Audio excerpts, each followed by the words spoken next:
शहरातील विविध प्रलंबित नागरी समस्यांविरोधात नागपूर शहर युवक काँग्रेसच्या वतीने गुरुवारी गांधीबाग झोन कार्यालयासमोर जोरदार आंदोलन करण्यात आले। प्रशासनाच्या निष्क्रियतेचा निषेध व्यक्त करत युवक काँग्रेसच्या कार्यकर्त्यांनी फटाके फोडो आंदोलन छेडले। यावेळी घोषणाबाजी करत कार्यकर्त्यांनी नागरिकांच्या मूलभूत प्रश्नांकडे दुर्लक्ष केल्याचा आरोप प्रशासनावर केला। शहरातील अनेक भागांमध्ये पाणीपुरवठा, स्वच्छता, रस्त्यांची दुरवस्था, सांडपाणी व्यवस्थापन तसेच इतर नागरी सुविधांशी संबंधित समस्या दिवसेंदिवस गंभीर होत असल्याचा आरोप आंदोलनकर्त्यांनी केला। या प्रश्नांकडे प्रशासनाचे लक्ष वेधण्यासाठी युवक काँग्रेसच्या वतीने गांधीबाग झोन कार्यालयासमोर प्रतिकात्मक स्वरूपात फटाके फोडण्यात आले।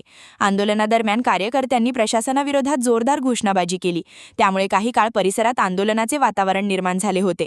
नागरिकांच्या प्रश्नांवर प्रशासनाने तातडीने उपाययोजना कराव्यात आणि प्रलंबित समस्या मार्गी लावाव्यात अशी मागणी यावेळी करण्यात आली।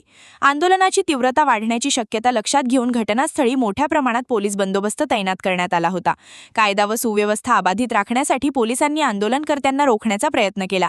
त्यानंतर पोलिसांनी हस्तक्षेप करत युवक काँग्रेसच्या अनेक पदाधिकारी आणि कार्यकर्त्यांना ताब्यात घेतले। ताब्यात घेतलेल्या कार्यकर्त्यांना पोलीस वाहनातून पोलीस ठाण्यात नेण्यात आले। युवक काँग्रेसच्या पदाधिकाऱ्यांनी यावेळी प्रशासनाला इशारा देत सांगितले की शहरातील नागरिकांना भेडसावणाऱ्या समस्या तातडीने सोडविण्यात आल्या नाहीत तर भविष्यात आणखी तीव्र स्वरूपाचे आंदोलन उभारण्यात येईल।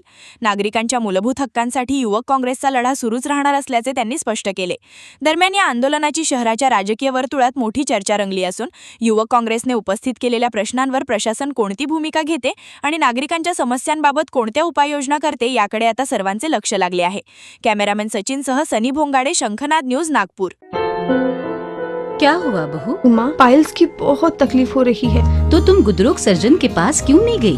देखो, जैसे हार्ट के लिए हार्ट स्पेशलिस्ट, ब्रेन के लिए ब्रेन स्पेशलिस्ट, तो पाइल्स के लिए पाइल्स स्पेशलिस्ट क्यों नहीं? स्त्री हो या पुरुष, टॉयलेट में तकलीफ केवल पाइल्स ही नहीं और भी कई प्रकार के गुदरोग तथा कैंसर भी हो सकता है।